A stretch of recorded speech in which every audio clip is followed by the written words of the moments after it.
राम कृष्ण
सुख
धन्यमिमानिन आपुले संचित तुझे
धन्य मी मानेन आपुले संचित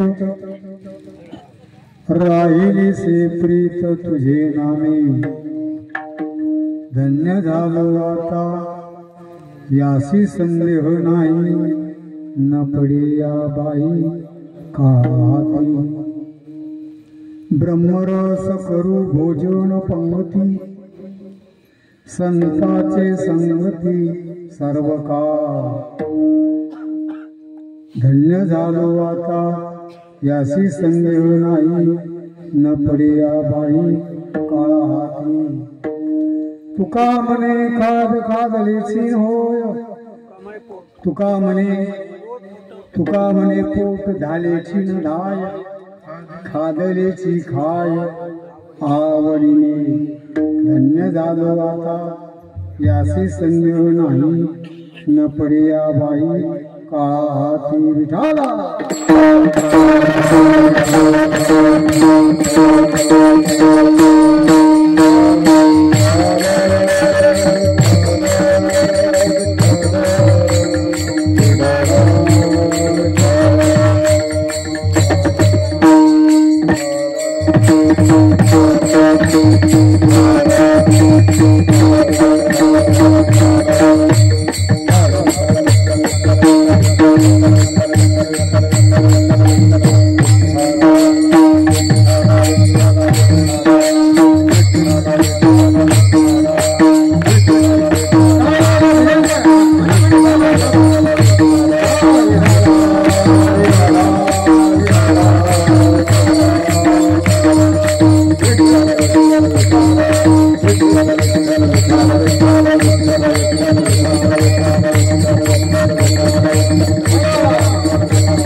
समागत्यतिष्ठन् समानन्दकन्नं परब्रह्मलिङ्गं भजे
धन्य मानिना आपुले संचित राहिले से प्रीत तुझे नामे धन्य जादवाचा याशी संदेह नाही, न पडे आगाई काहते.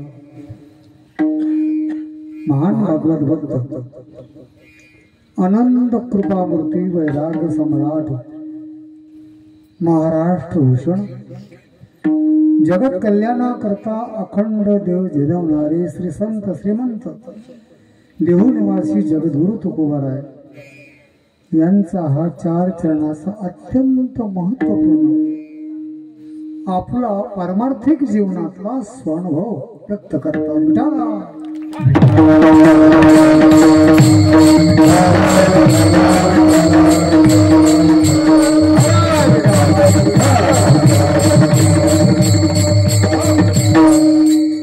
अभंगाचा तूर्त भावार्थ सांगण्यापूर्वी एक थोडा छोटासा पर्याय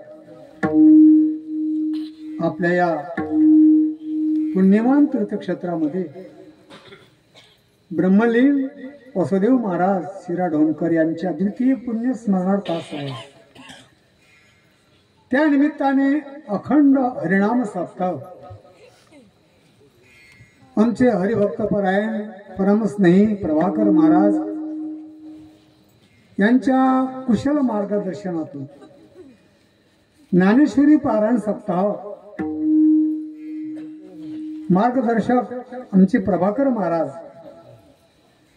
आणि त्या निमित्ताने श्रीराम कथा रामकथेचे प्रवक्ते हरिभक्त श्याम महाराज दसरखेडेकर आदी करून या कार्यक्रमामध्ये संपूर्ण अशा प्रकारची ती मंडळी आणि हे समस्त गावकरी मंडळी भजनी मंडळी सद्गुरू वैकुंठवासी हरिभक्त परायण मोतीराम महाराज स्मारक समिती शेलाव या कार्यक्रमामध्ये सेवा देणारे आणि गायनाचार्य मृदंगाचार्य नामांकित आमचे सर्व हरिभक्त परायण कैलास महाराज आणखी आदी करून मुकुंद महाराज वसंत महाराज आदी करून गायनाचार्य मंडळी मृदंगाचार्य सचिन महाराज आदी करून आदी समस्त भजनी मंडळी या सर्वांच्या उपस्थितीमध्ये भक्तिमती माता आदी करून सर्व मंडळींच्या या उपस्थितीमध्ये कार्यक्रमाला शोभा आणि त्याच माध्यमातून सर्वत्र हरिभक्त परायण सर्व मंडळी आणि या कार्यक्रमाचा आनंद घेत आहे त्यांना अत्यंत महत्वपूर्ण धन्यवाद विठाला.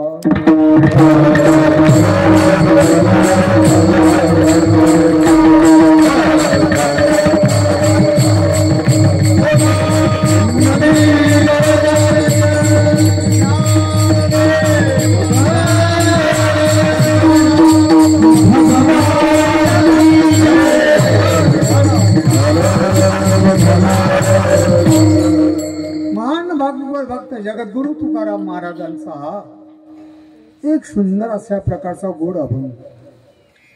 या अभंगामध्ये जगद्गुरु तुकोबाराय अत्यंत महत्वपूर्ण स्वर्गाधिक देवांना दुर्लभ आणि मानवांना वारंवार न मिळणारा असा मनुष्य जन्म तो आपल्याला मिळाला. हा मानव देह मिळाल्यानंतर तो मानव देह किती मौल्यवान आहे तो मला मिळाला त्याची धन्यता तुकोबाराय भगवंता समोर व्यक्त करता उठाला.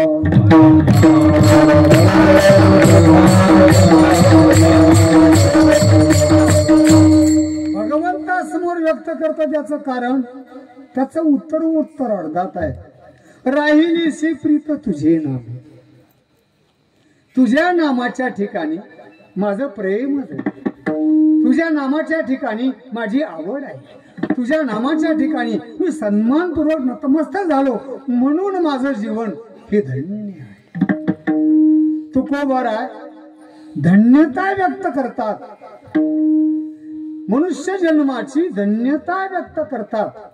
मानवी जीवन मिळाल्यानंतर तुकोबारायांनी पांडुरंगासमोर धन्यता व्यक्त केली. या तंत्रयुगाच्या माहितीप्रमाणे या कलियुगामध्ये अनेक प्रकारची माहिती प्रसार साधनं आहेत, माध्यम आहेत. त्या माध्यमातून तुकोबर आहे लोकशाहीच्याही माध्यमातून आपली धन्यता व्यक्त करतात. विठाला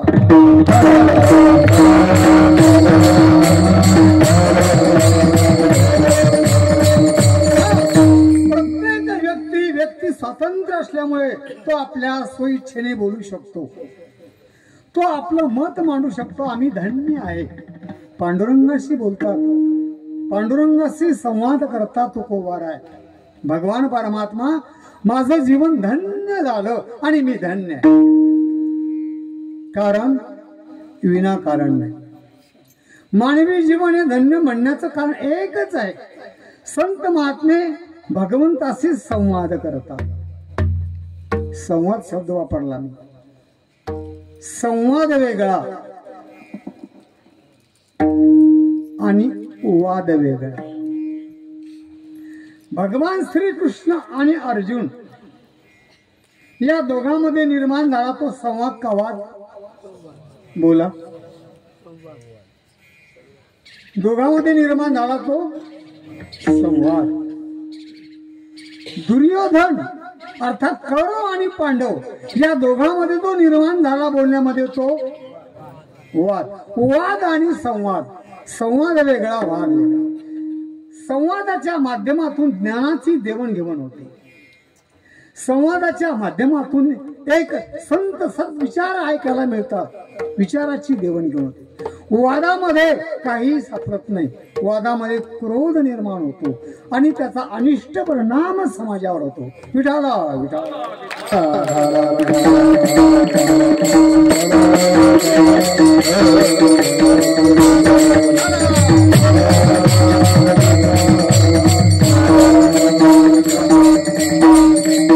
आणि संवाद. भगवद्गीतेच्या पहिल्या अध्यायामध्ये धर्मक्षेत्रे कुरुक्षेत्रे समवेता युत्सवा मामका पांडवाश्चैव किम कुर्वत संजय. संजय हे संबोधन आहे.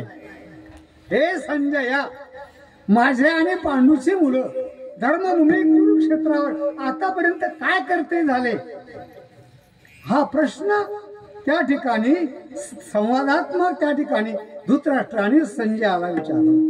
संवाद आणि वाद. खेडे गावामध्ये पोथीचा कार्यक्रम. पोथी वाचक व्यासपीठावर विराजमान झाले आणि त्यांनी सुरुवात केली. श्री गणेशाय नमः. एक वादी मनुष्य पोथी श्रवण करण्याकरता वादीत होता. तो त्याने विचारलं, महाराज थांबा. म्हणे काय? श्री गणेशाच्या बापाचं नाव सांगा काय? म्हणे भगवान शंकर. गणेशाच्या बापाचं नाव भगवान शंकर.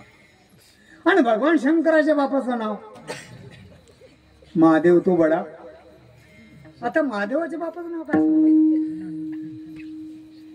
अरे महादेव तर सर्वांचा बाप आहे, पण नाव सांगा त्यांच्या बापाचं. काही सांगता येणार नाही. व्यासपीठावरून खाली बसला. त्या दिवशी गोंधळ झाला. पोथी अर्धवट आरती घेतली, निघून गेली. दुसऱ्या दिवशी आला. त्याने वेगळी सुरुवात केली. ओम ओम श्री गणेशाय नमः. ओम विष्णवे नमः. गणेशाचं वर्णन झालं. विष्णू महाराज भगवंताचं वर्णन. ओम विष्णवे नमः. विष्णूच्या बापाचं नाव सांगा. दुसऱ्या दिवशी तयारच. एक बुद्धिवान मनुष्य होता. तुम्हाला थांबा, हा वादी तुम्हाला वारंवार खोडतो, तुम्ही आज त्याला थांबा, आज मला पोथी वाचू. तिसरा बुद्धिवान मनुष्य बसला व्यासपीठावर. त्याने पाहून घेतलं आणि त्यानं 2 दिवसापेक्षा जरा वेगळी सुरुवात केली. ओम सत्राजिताय नमः. म्हणे महाराज थांबा. म्हणे बोला. 17 जिताच्या बापाचं नाव सांगा. म्हणे 18 जित.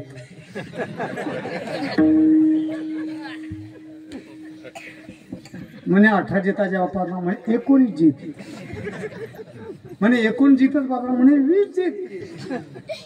21 जित. आता 14,000 पर्यंत उजळणी पाहत आहे. चौथ्या दिवशी बाळावा तरी आला नाही. वादी माणसं काय बोलतील याचा विचार नाही. तुकोबारा संवाद करतात. संवादाच्या माध्यमातून विचाराची ज्ञानाची देवाणघेवाण होते, लक्षात घ्या. म्हणून तुकोबा पांडुरंगाशी संवाद करतात, जगाशी बोलतात, संत देवाशी बोलतात, कधी कधी मनाशी बोलतात, कधी कधी बुद्धीशी बोलतात. संत जगाशी बोलतात. संत संग धरा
संत देवासेही बोलतात.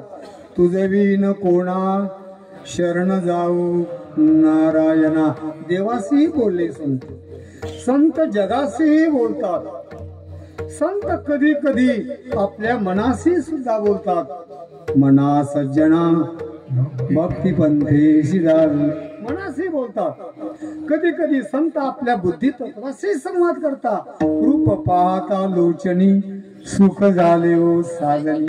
साधनी नाम बुद्धी, बुद्धीशी संवाद करतात. ज्या भगवंताचं रूप पाहिल्यानंतर मनाला समाधान सुख शांती प्राप्त होते.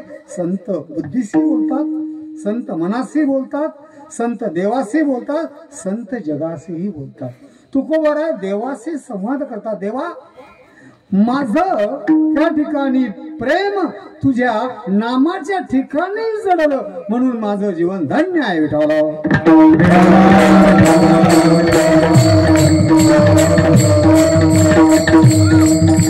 माहिती तंत्रज्ञानाच्या माध्यमातून या जगामध्ये लोकशाहीच्या माध्यमातून एक लोकशाहीमध्ये व्यक्ती स्वतंत्र आहे. मनुष्य कोणीही आपल्याला काहीही समजू शकतो. तुकोबारा म्हणतात मी धन्य आहे. तुकाराम महाराज समजतात मी धन्य आहे. तुकोबारा समजत असतील या लोकशाहीमध्ये कोणी कसाही बोलू शकतो. व्यक्ती स्वतंत्र आहे. काही स्वतःला तो स्वतः काही ठरवू शकतो. एखादा मी मंत्री आहे, मी खासदार आहे, स्वतंत्र बोलण्याच्या बाबतीमध्ये प्रत्यक्ष मनुष्य. एखाद्यानं म्हटलं मी मंत्री होणार या देशाचा, मी या देशाचा मंत्री होणार. दुसरा दारुड्या म्हणायला लागला तू देशाचा मंत्री होणार आहे बरोबर आहे, पण मी राजीनामा देईल तरच ना. म्हणजे हा त्याच्या अगोदर मंत्री झाला. बोलण्यामध्ये मनुष्य स्वतंत्र, मनुष्य काही बोलू शकतो. एका माणसाने आपल्या पत्नीला सांगितलं आपल्या लग्न समारंभामध्ये जायचं ना, बघ अनेक प्रकारचा पोष धारण करायचा की जेणेकरून माझ्याकडे लोकांनी बघावं. मी आता कोणता कोट धारण करू, कोणता कोट घालू. बाई म्हणायला लागली तुम्ही असा कोट घाला की तुमच्याकडे सर्व लोक पाहतील. मी कोणता कोट घालू. बाई म्हणाले पेटी कोट. बोलण्यामध्ये मनुष्य पेटीकोट घातला की सगळे लोक तुमच्याकडे बघतील. बोलण्यामध्ये माणूस स्वतंत्र आहे, मनुष्य काहीही बोलू शकतो. तसं तुकाराम महाराज म्हणतात मी धन्य आहे, व्यक्ती स्वतंत्र आहे आणि खऱ्या अर्थाने खरं आहे विठाला.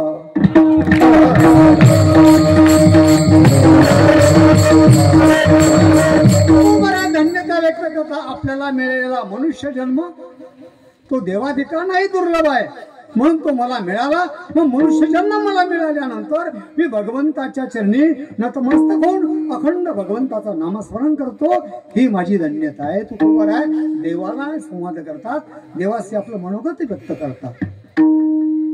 या जगतामध्ये बारकाईने अभ्यास करा. या जगतामध्ये 3 गोष्टी अत्यंत दुर्लभ आहेत. त्या इतक्या दुर्लभ आहेत की दुर्लभातल्या दुर्लभ आहेत. किती संपत्ती ओतली तरी त्या वस्तू मिळणे शक्य नाही. किती मिळवा, किती पैसे द्या, एवढी संपत्ती होता त्या 3 पैकी एकही वस्तू पैशाने मिळत नाही. आता तुम्ही पैशाला जास्त महत्व देणारी मंडळी म्हणेल या जगात पैशानं न मिळणारी अशी वस्तूच नाही. पैशाने काही मिळू शकते, मी म्हणतो, माझं व्यक्तिगत मत सांगतो, नाही मिळू शकत. पैसा पुष्कळ काही आहे पण सर्व काही नाही. पैशाने गादी पलंग विकत घेता येईल पण झोप विकत घेता येणार नाही. पैशाने मेडिसिन मिळेल, झोपेची गोळी मिळेल पण झोप मिळणार नाही. का? एवढंच नव्हे, मिष्टान्न मिळेल पैशानं, भूक मिळणार नाही. पैशानं मित्र मिळतील, सन्मित्र मिळणार नाही. जगामध्ये अशा काही दुर्मिळ वस्तू आहेत की त्या किती संपत्ती उठली तरी मिळू शकत नाही. विठाला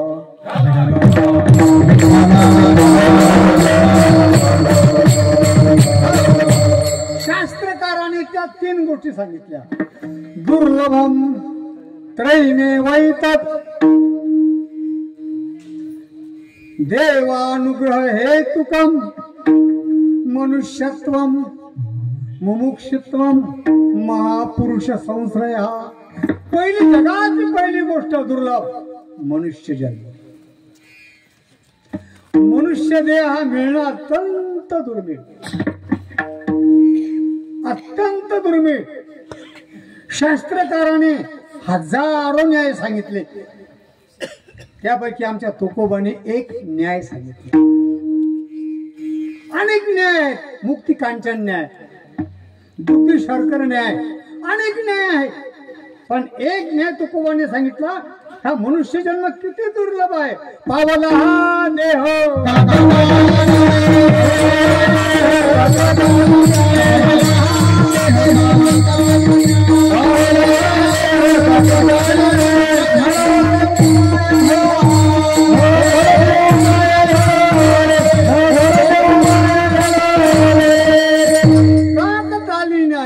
मनुष्य जन्म तुम्हा आम्हाला मिळाला कशाप्रमाणे?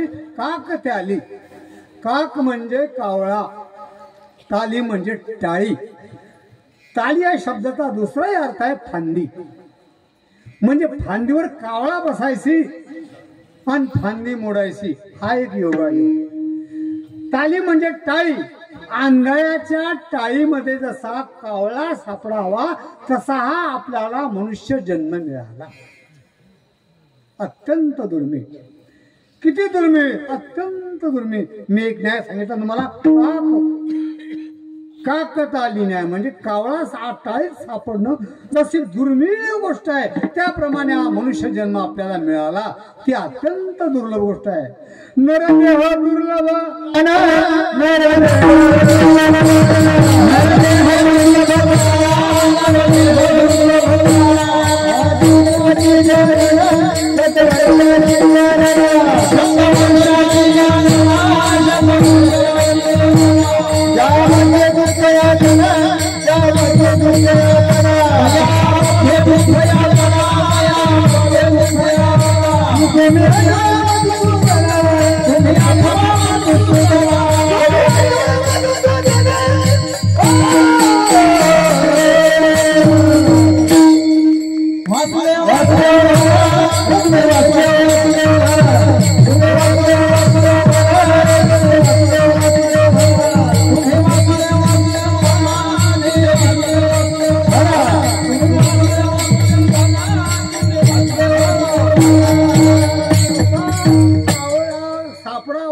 इतका दुर्मिळ आहे त्याप्रमाणे हा मनुष्य जन्म अत्यंत दुर्लभ आहे.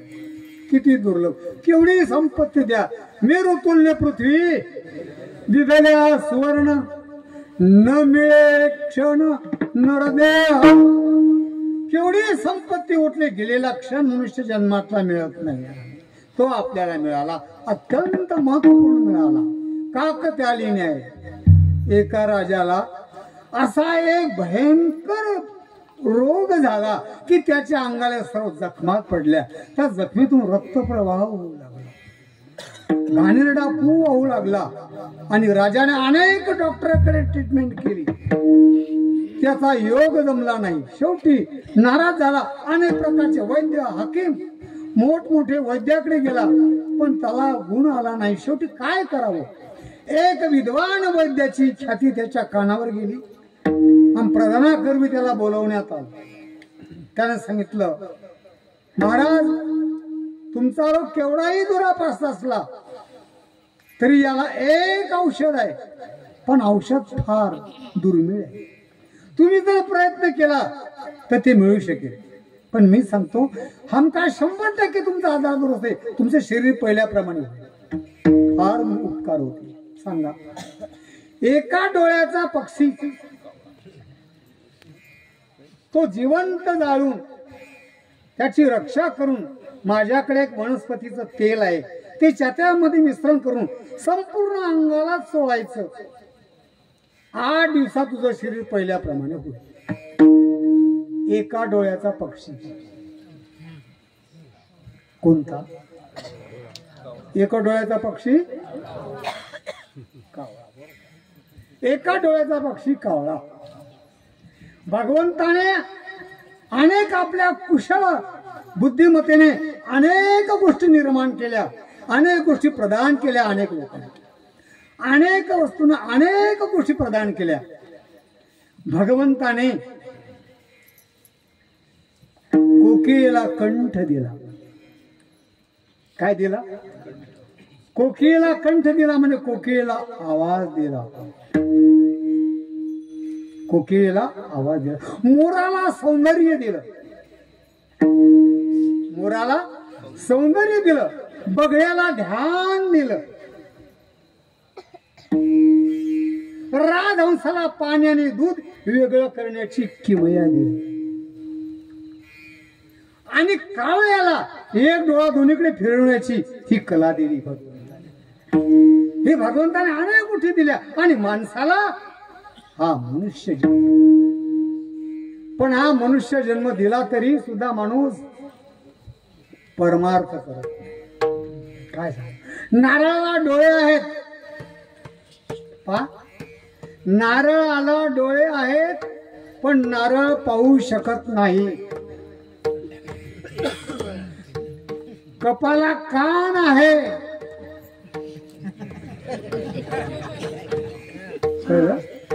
कपाला कप ऐकू शकत नाही. कंगव्याला दात आहे, कंगवा खाऊ शकत. खुर्चीला हात आहे, खुर्ची काहीच काम करू शकत नाही. टेबलाला पाय आहेत, टेबल चालू शकत नाही. याच्यामधलं माणसाला सर्व काही आहे, पण आरामखोर माणूस परमार्थ करत नाही. भगवंताने हा मनुष्य जन्म आपल्याला दिला. त्या कावळ्याला किमया दिली. किमया एक डोळा दोन्हीकडे फिरवायची. आपल्याला वाटतं 2 डोळे आहेत, पण कावळ्याला 1 डोळा. कावळा पकडण्याकरता अनेक लोकांनी प्रयत्न केला. 1 महिन्यापासून प्रयत्न झाला, कावळा कोणालाच मिळाला नाही. पक्ष्यामध्ये कावळा धूर्त आहे, प्राण्यामध्ये कोल्हा धूर्त आहे, माणसामध्ये कोण आहे हे सांगण्याची गरज नाही. कावळा धूर्त. कावळा अंगणात बसू द्या आणि तुम्ही खडा मारायचा विचार करा. विचार करायच्या अगोदर कावळा उडून जातो, इतका बुद्धिमान. आणि तो कावळा आंधळ्याच्या टाळी सापडणं केवढी अवघड गोष्ट आहे. एवढा प्रयत्न करून सुद्धा 1 महिन्याला उलटून गेला, कावळा मिळाला नाही. मग राजा प्रधान परगावामध्ये अनेक ठिकाणी निघून गेले आणि एक योग्य बक्षीस ठेवलं. 2 लाखाचं बक्षीस ठेवलं. जो कावळा जिवंत पकडून देईल त्याला 2 लाख बक्षीस. राजा प्रधान चालले. एका नदीच्या घाटावर एक आंधळा बसलेला होता. आंधळा, दोन्ही डोळ्याने अख्खा आंधळा, आणि त्याच्या बगली जिवंत कावळा होता. राजानं प्रधानानं कावळा पाहिल्याबरोबर आश्चर्य वाटलं. आंधळ्याच्या हातात बगलीत कावळा. आपण 2 महिन्यापासून प्रयत्न करतो तरी नाही, आंधळ्यानं कावळा कसा काय पकडला? राजा प्रधान गेले. सुरदासजी बोला, तुमच्या बगलीमध्ये काय आहे? कोणता पक्षी? सांगितलं. आपण कोण? म्हणे मी राजा. राजे साहेब, तुम्हाला डोळे आहेत, मला डोळे नाहीत. कोणता पक्षी तुम्हाला दिसत नाही का? म्हणे कावळा आहे. बरोबर, मला तो कावळा विकत घ्यायचा आहे. बोला किंमत. तुम्ही सांगा राजे साहेब. या कावळ्याची किंमत मी तुम्हाला 2 लाख रुपये देतो. आंधळा म्हणायला नाही. 2 लाख नाही, तुम्ही 4 लाख बी दिले तर कावळा मिळणार नाही. जिवंत कावळा तुम्ही कितीही प्रयत्न केला तर मिळणार नाही, 4 लाख रुपये दिले तरी. राजा म्हणायला लागला, प्रधानजी देऊन टाका. किती रुपये घ्यायचे? म्हणे 5 लाख. देऊन टाका 5 लाख. 5 लाख रुपये कावळा घेतला. राजा प्रधान निघून गेले. या आंधळ्याने विचार केला, एका कावळ्याची किंमत जर 5 लाख आहे तर आपण 2 जरी कावळे जरी पकडले दिवसातून तरी 10 लाख रुपये पण मिळू शकतो. त्याने दुसऱ्या दिवशी दिवसभर भजन केलं. हातातून रक्त पडायला लागलं. एकही कावळा सापडला. हा कावळा जो मिळाला हा अचानक भजन करता करता सापडला. तसा हा मनुष्य जन्म आपल्याला अचानक मिळाला. हा मनुष्य जन्म देवादिका नाही दुर्लभ, पण तो आपल्याला मिळाला पण कळाला नाही.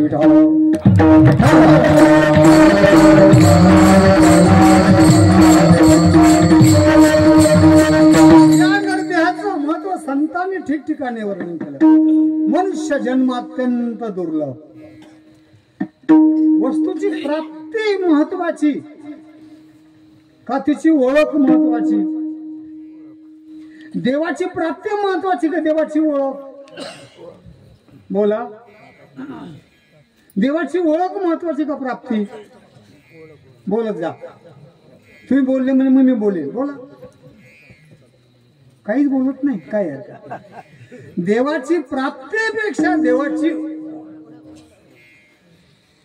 ओळख फार महत्वाची. ओळख नसेल, वस्तूची प्राप्ती जरी असेल पण ओळख नसेल तर त्याचा काही उपयोग नाही.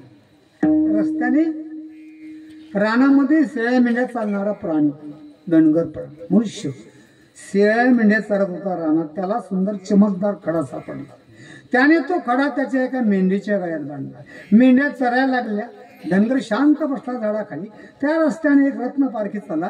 त्याने मेंढीच्या गळ्यात चमकणारा खडा पाहिला आणि त्याला एकदम आश्चर्य वाटलं. ओरिजिनल हिरा.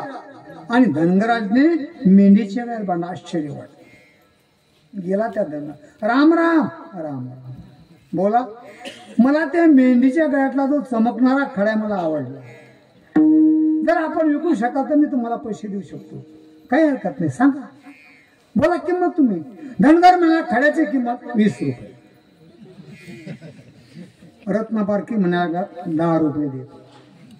तुझी इच्छा असेल तर दे. म्हणे नाही 20 द्या, खडा सोडून देतो. म्हणे नाही 10 रुपये माझ्याकडे. तुमची इच्छा. निघून गेला. रत्नपारखी पुढे निघून गेला. त्याला खडा घेतल्याशिवाय जायचं नव्हतं. तो थांबला पुढे. मेंढ्यात चरायला लागला. धनगर पण शांत. त्याच रस्त्याने पुन्हा दुसरा रत्नपारखी आला आणि त्याने त्या मेंढीच्या गळ्यात चमकणारा खडा. त्याला आश्चर्य. पहिल्याप्रमाणे तोही त्या धनगराला दिला. त्यालाही पहिल्याप्रमाणे रामराम श्यामश्याम झाला आणि सांगितलं तो खडा मी विकत घेऊ शकतो, तुम्ही विकत असाल तर. मग ठीक आहे, सांगा किंमत. पहिल्याप्रमाणे धनगराने त्याला तेवढीच किंमत सांगितली, 20 रुपये. मागून जो आला त्याने चिकित्सा न करता, गिजगिज न करता खिशात हात घातला. कोरी करकरीत 20 रुपयाची नोट काढली धनगराच्या हातात टेकव. धनगराने खडा सोडून दिला. रत्नपारखी खडा घेऊन निघून गेला. पहिला जो गेला होता तो पुन्हा रिटर्न आला. सांगितलं हे घ्या 20 रुपये, द्या खडा. धनगर मिळाला. खडा विकला. खडा विकला केवढ्याला? 20 रुपयाला विकला. 10 बी घेतले नाही, 20 घेतले. रत्नपारखी म्हणायला लागला धनगरबा खूप मूर्खपणा केला. मी काय? अरे तो ओरिजिनल हिरा होता ज्याची किंमत करोडो रुपये होती. तो 20 लाख रुपयाचा हिरा, करोडो रुपयाचा हिरा 20 रुपयाला गेला. खूप मूर्खपणा केला. धनगर म्हणायला लागला माफ करा, मला त्या हिऱ्याचं ज्ञान नसल्यामुळे मी करोडो रुपयाचा हिरा 20 रुपयाला दिला. मी मूर्खपणा केला, मान्य आहे. पण 10 रुपया करता तुम्ही 20 लाख रुपये कमावले, करोडो रुपये कमावले. तुम्ही किती महामूर्ख. वस्तूची प्राप्ती महत्वाची आहे का वस्तूची ओळख महत्वाची? ओळख महत्वाची. म्हणून धनगराला हिरा कळाला नाही, त्याला प्राप्ती झाली पण ओळख नाही. आपण धनगराचे भावबंध आहोत. आपल्याला मनुष्य जन्म मिळाला पण याची ओळख नाही, हे संतांनी ओळखलं. ओळखीला हरी धन्यवाद. हरी धन्यवाद.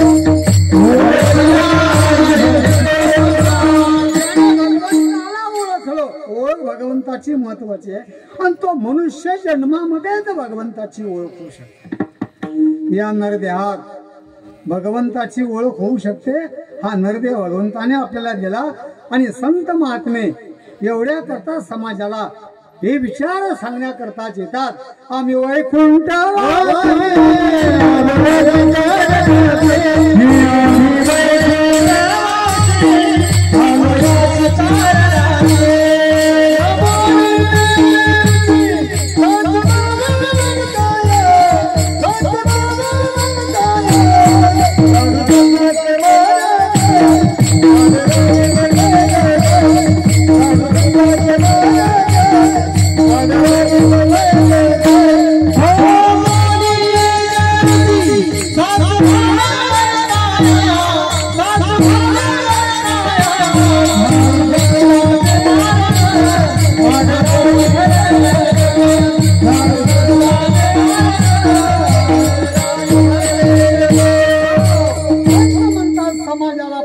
करण्याकरताच आमचा अवतार आहे. आपल्या शरीर सुखाची कमान बाळगता आपल्या संसाराची राग रांगोळी करून समाज प्रबोधनाचं संतांचे विचार समाजापर्यंत पोहोचवण्याचं कार्य संतांनी केलं. आपण शाळेत असताना गुरुजी आपल्याला भूमितीचा विषय शिकवताना षटकोन शिकवतात, गुरुजी त्रिकोण शिकवतात, गुरुजी लघुकोण शिकवतात, पण संत समाजाला जीवन जगण्याचा दृष्टिकोन शिकवतात. माणसाने जीवन कसं जगावं, ज्या जीवन जगण्याची कला संतांनी समाजाला शिकवली. म्हणून संत तुकोबर म्हणतात की संत प्रत्येक जीवाचं कर्तव्य भगवंताकडे जाणं किंबहुना भगवंताची भक्ती करणं हेच मानवी जीवनाचं आद्य कर्तव्य ठरलं.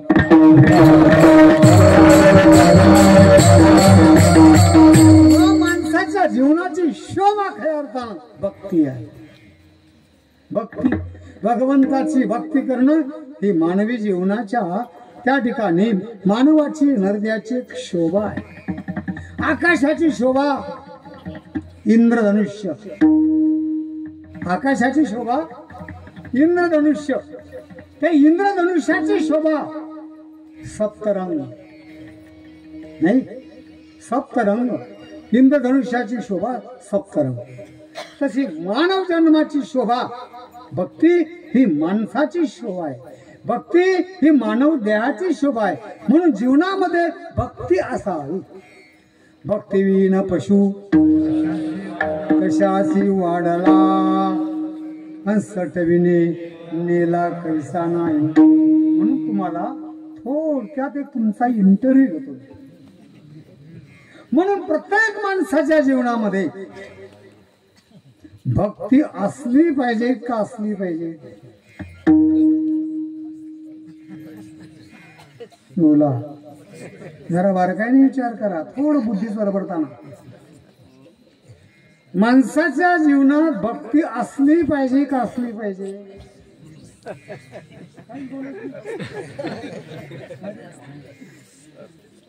असली पाहिजे का असली पाहिजे? जाऊ दे. गळ्यातली माळ जपली पाहिजे का जपली पाहिजे?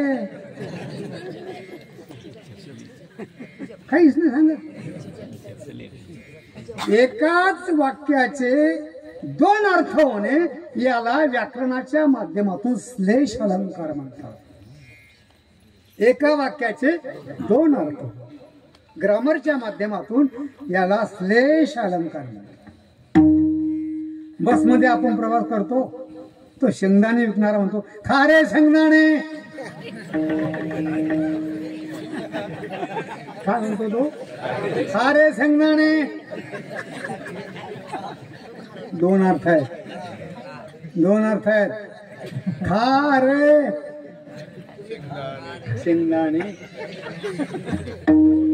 खारे बसमध्ये बसणाऱ्या प्रवाशांना म्हणतो तो खारे शेंगदाणे, हा एक अर्थ. दुसरा अर्थ खारे शेंगदाणे, माझ्या जवळचे जे शेंगदाणे आहेत ते दोन. तर भक्ती असली पाहिजे का असली पाहिजे?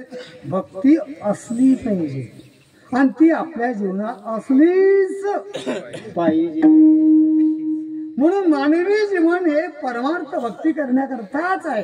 म्हणून संतांनी आपल्या जीवनामध्ये एक विषय तो त्यांचा झाला नाराज.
जीवनातला विषय फक्त एक परमार्थ, एक भक्ती, एक नामचिंतन.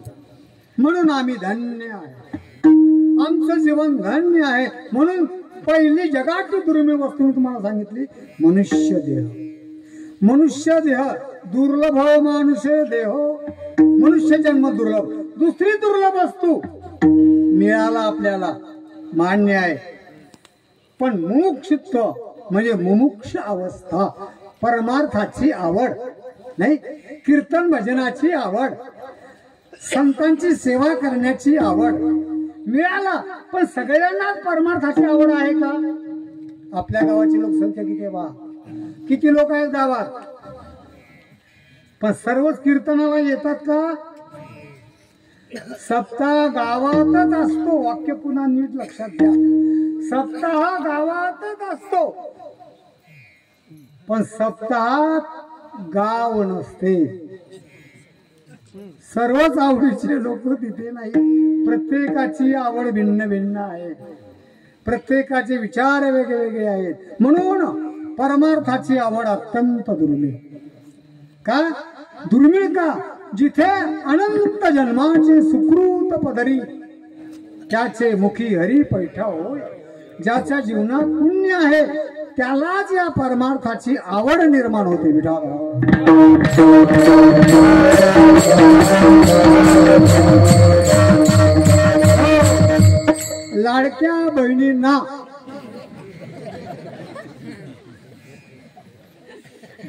लाडक्या बहिणींना हप्त्याची जेवढी आठवण येते तेवढी सप्त्याची येते का?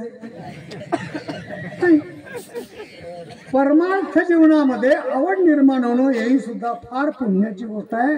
तुकोबारा म्हणतात, मला भगवंताच्या नामचिंतनाची आवड निर्माण झाली आणि माझं चित्त भगवंताच्या नामाच्या ठिकाणी स्थिर झालं. प्रीती जडली मला भगवंताच्या नामावर, म्हणून मी धन्य समजतो. आवड नाही. सर्वांना इथे बसलेले आहेत, सर्वांनाच आवड आहे असं नाही. बरं असतील आवडी, आता बिनी आवडीचे थोडे झाले काय? काहींना आवड असेल, पण या इथे बसणाऱ्यामध्ये सर्वांना, सर्व जेवढे बसलेले आहेत हे सगळेच माळकरी असतील असं काही आहे का? नाही. बरं जे काही असतील ते निष्ठावंत माळकरी असतील असंही नाही. विलक्षण आलं रे आलं, कायच्या माळा गेल्या, सर्व निष्ठावंत नाही. अत्यंत पुण्यानेच माणसाला परमार्थाची आवड निर्माण होते. म्हणून दुसरी म्हणजे मुमुक्षु अवस्था. मुमुक्षु अवस्था अत्यंत दुर्लभ अवस्था शब्द वापरला. परमार्थामध्ये अवस्थेला किंमत आहे आणि व्यवहारात व्यवस्थेला किंमत आहे. व्यवहारातली व्यवस्था जर बिघडली तर सर्वच बिघडून जाईल. कीर्तनकाराची व्यवस्था झाली तर पुढच्या वर्षी कशाली. व्यवस्थेला किंमत आहे व्यवहारात आणि परमार्थात अवस्थेला किंमत आहे. ती अवस्था आमची झाली मुमुक्ष अवस्था.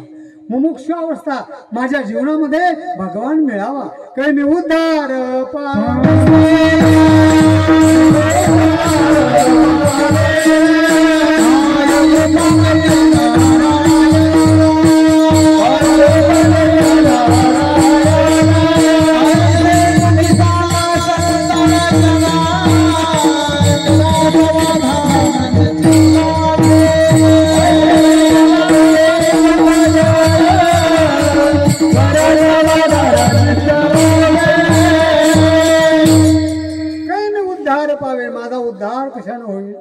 मला संत महात्मे कृपा केव्हा करतील माझ्यावर अशी अवस्था प्राप्त होणं याला मुमुक्षी अवस्था म्हणतात.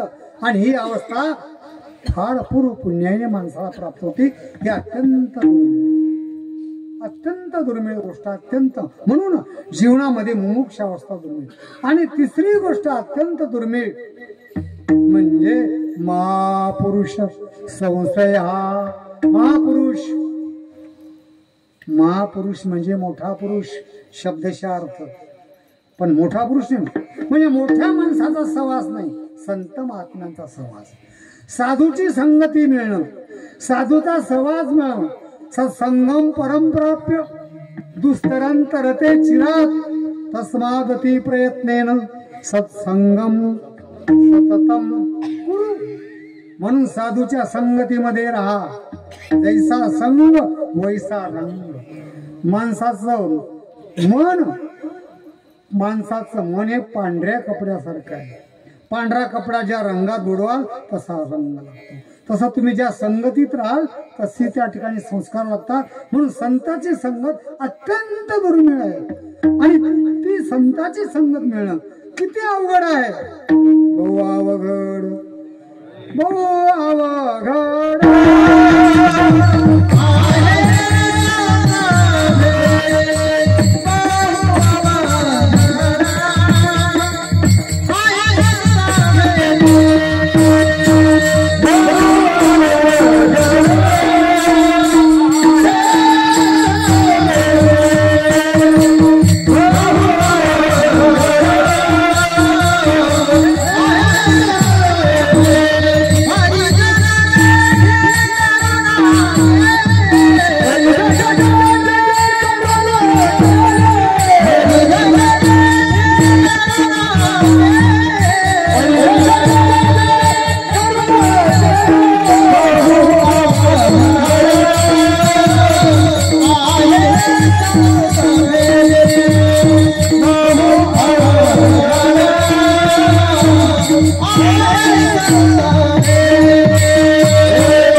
त्याच्यामध्ये मिळालेल्या मनुष्य जन्माला भक्तीची आवड होणं दुर्मिळ.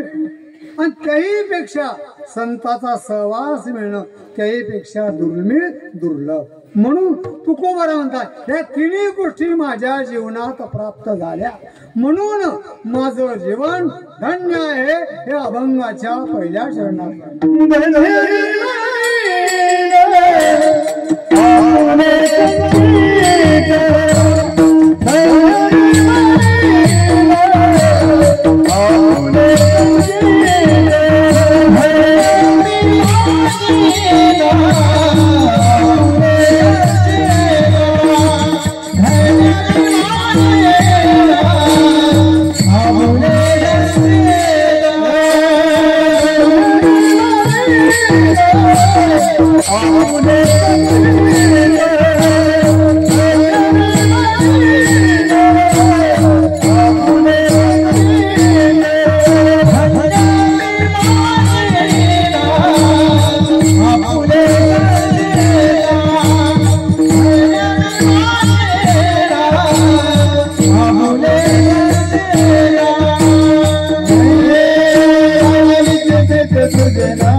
माझ्या जीवनात प्राप्त झाल्या। मला दुर्लभ असा मनुष्य जन्म माझ्या पुण्याने मिळाला आणि मिळाल्यानंतर मला परमार्थाची आवड निर्माण झाली। भगवंताच्या नामाच्या ठिकाणी माझं चित्त धरलं, प्रेम धरलं आणि मला संतांची संगतीही पण मिळाली। म्हणून तिन्ही गोष्टी एकत्रित आल्या म्हणून मी माझं जीवन धन्य समजतो। संत महात्मे पुण्यावर जगतात। मी नेहमी एक कोटी सांगत असतो, साधू जगतो तपावर किंवा योगी जगतो तपावर, गारोडी जगतो सापावर, व्यापारी जगतो मापावर, शेतकरी जगतो कष्टावर, पुढारी जगतो मतावर आणि कीर्तनकार जगतो पाकिटावर। विठाला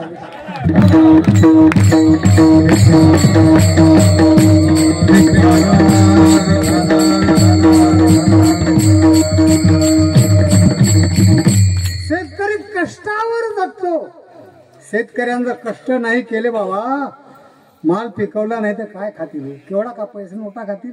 शेतकऱ्याचं जीवन धन्य आहे, लक्षात घ्या। म्हणून जीवनामध्ये मापारी कष्टावर, योगी तपावर, पुण्यावर, संत महात्मे त्या ठिकाणी पुण्यावर भगवंताच्या नामचिंतनावर जगतात।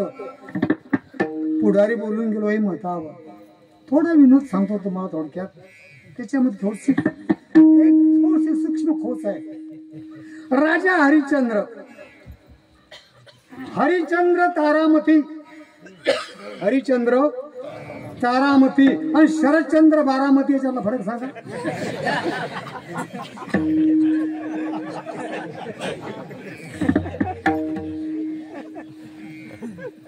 हरिचंद्र तारामती बरोबर आहे, पण शरदचंद्र बारामती याच्यातला फरक मी सांगतो तुम्हाला। टाळी वाजवायचा विडाला।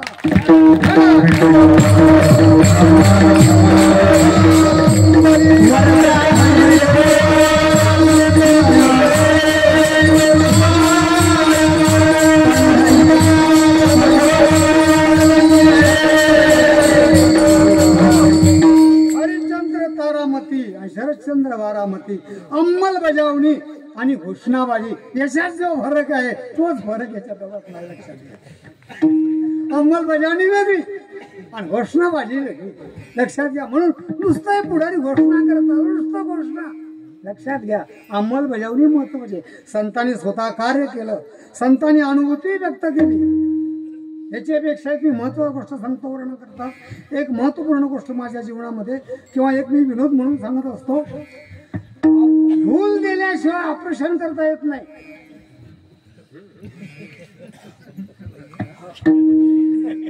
भूल दिल्याशिवाय कोणतंही ऑपरेशन करत नाही, लक्षात घ्या। भूल दिल्याशिवाय ऑपरेशन होत नाही आणि थापा मारल्याशिवाय राजकारण होत नाही। त्याला पुढारी जगतो मतावर। संत महात्म्यांनी आपल्या जीवनातली अनुभूती सांगितली, संतांनी शून्य संचय केला आणि आपल्या नैतिक बळावर तुकोभराने आपल्या जीवनातले उद्गार काढले। आम्ही धन्य, आमचं जीवन धन्य आहे। धन्य मी मानेन आपुले संचित धन्य। हा धन्य शब्द फार महत्वाचा आहे। जगात धनवान भरपूर आहेत पण धन्य नाहीत। धनवान हा धन्य असतो असं नाही, धनवान अनेक धनवान पैसेवाले असतील, धन्य नाही। धन्य तेच आहे, धन्य ते डोळे की जे देवाचं मुखचंद्र पाहतात, धन्य ते हात आहे जे दोन्ही हात जोडले जातात, धन्य पाय ते कीर्तनाला जातात, वारीला जातात ते धन्य आहेत, ते मस्तक धन्य आहे, जे भगवंताच्या साधूच्या नत्यने मस्तक होतं ते धन्य आहे, ते हात धन्य आहे, जिथे देवपूजा केल्या जाते, जे संत पूजा केल्या जाते त्या ठिकाणी ते हात धन्य आहे. पण आता पूजा नावाचा विषय संपला. पूजा करायचा विषय हा महिला मंडळाकडे दिला. हो पूजा ते महिला मंडळ, तुमच्याकडे काय भक्ता जोड ना भक्त महिला मंडळाकडे पूजा, माणसाकडे काही नाही. एकाला आम्ही कहतो पूजा वगैरे म्हणजे मला पूजा करायचं काहीच काम नाही. म्हणजे काहू म्हणजे माझ्या मुलीचं नाव आहे पूजा, मला काहीच काम नाही. आणि मग पूजा आणि दुसरं पुन्हा म्हणे महाराज आणखी मला एक मुलगी आणखी तिचं नाव आहे आरती. पूजा झाल्यावर आणि मला एकच मुलगा आहे त्याचं नाव आहे प्रसाद. मला काय पूजा करायची? पूजा नाही प्रसाद नाही. एकंदरीत पूजा जिथे केल्या जाते तिथे दोन्ही हात जोडले जातात, ते हात धन्य. म्हणून माझं जीवन धन्य. मी नतमस्तक झालो संत चरणी, देवा भगवंताच्या चरणी. आणि भगवंताच्या नामामध्ये माझी प्रीत असल्यामुळे, प्रेम असल्यामुळे आणि अनुराग असल्यामुळे माझं जीवन धन्य झालं. विठाला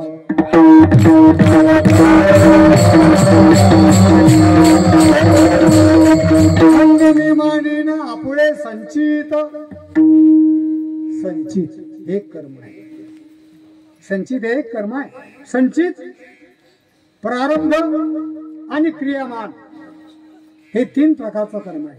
दैनंदिन जीवनामध्ये आपण जे कर्म करतो एक क्रियामान. तुम्ही कर्म करतो म्हटलं तरी कर्म होईल आणि नाही कर्म करतो म्हटलं तरी कर्म होईल. कर्म करणं या प्रकृतीचा स्वभाव. जवळजवळ संघ प्रकृतीचा तेव्हा त्याग न घडे कर्माचा. तू म्हटलं मी काहीच करणार नाही, काय करणार म्हणे मी दिवसभर झोप घेईन. झोप घेणं सुद्धा कर्म.